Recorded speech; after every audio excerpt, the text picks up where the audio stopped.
my previous video, I discussed how Lightoller performed at loading and launching lifeboats. My opinion is that Lightoller launched the boats the same as the majority of the other officers.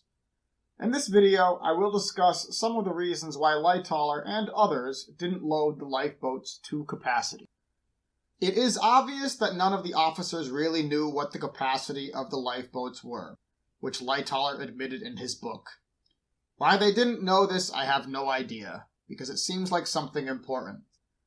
Regardless, if the captain didn't know, it is likely no crew member was any wiser.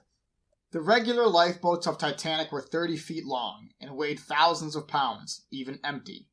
If you load them with 60 or more people, this now easily exceeds 10,000 pounds, which is the same as an adult African elephant. The davits, which are the crane-like arms that support the lifeboats as they are lowered, were reported to be bending as the boats were lowered, which doesn't help the confidence of anyone. The lifeboat itself can break, or the ropes that are under the tension caused by the weight of the boat can snap. All of these things need to be considered, along with keeping the weight of the boat distributed evenly and also lowering the boat completely horizontally as well from both ends. Away, left and right together!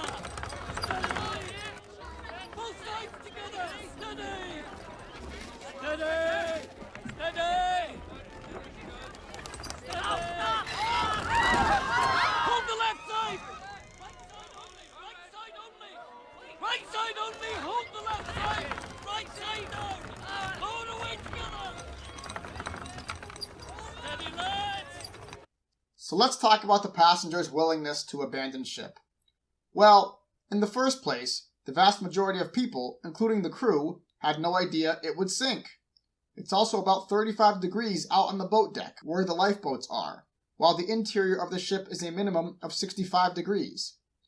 You're also giving up your spot that you paid a small fortune for on the largest and most luxurious steamship in the world to get into a 30-foot wooden sailboat with oars in the middle of the North Atlantic Ocean at 2 in the morning. Combine this with passengers not wanting to be separated from loved ones, and the result is half-empty lifeboats, especially during the earlier parts of the sinking when it's not obvious that Titanic is doomed. It is widely known that the crew pretty much had to beg the women to get into the first lifeboat on the port side at about 1 a.m., nearly an hour and a half after the collision. This was Lifeboat 8, and Captain Smith was loading passengers, along with Chief Wilde and Lightoller. It was at this point that Smith was heard saying, "Women and children only," and several men were refused into the boat. This lifeboat was eventually launched with only 27 people on it, with plenty of men eager to join their wives just a few feet away. The captain ordered the boat to row for the lights of a ship in the distance, assumed to be the Californian, which was about 20 miles away. It should be noted that when this boat was launched with the captain's orders, he knew the ship would sink within about an hour. Lightoller also allegedly sent men below to open the gangway door, which is a large door in the side of the ship. This is so people could enter lifeboats that are already in the water using rope ladders, thus eliminating the worry of davits, ropes, or boats failing due to the weight while being lowered.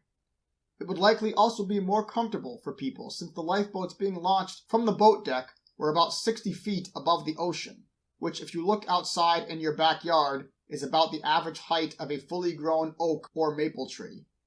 However, this idea did not prove successful, but it is a potential reason for him and others to not fill lifeboats on the davits, but rather at the gangway doors at a later time. Lightoller gets criticized for not allowing men into the boats, but if the captain led by example right in front of the crew, including Lightoller, and continued to work on the port side along with Lightoller for the remainder of the night, what can Charles do? He can't ignore orders. It would be career suicide among a slew of other problems. Lightoller ended up going down with the ship. In the next video, I will discuss his actions during Titanic's final moments, as well as the subsequent search and rescue. Thanks for watching.